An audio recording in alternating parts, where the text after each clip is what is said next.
নিজের সন্তানের চাইতে মূল্যবান কোন সম্পদ মানুষের আর হতে পারে না।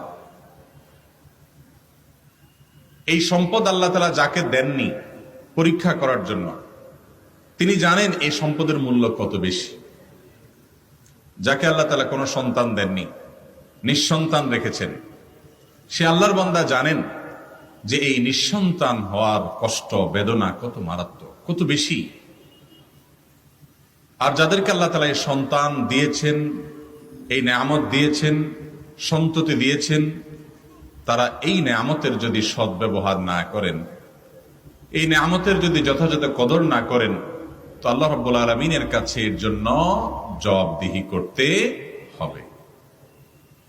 আমরা আমাদের দেশে সাধারণত একমুখী ওয়াজ শুনে অভ্যস্ত, আর সেটা হলো বাবা মায়ের অধিকার, বাবা মায়ের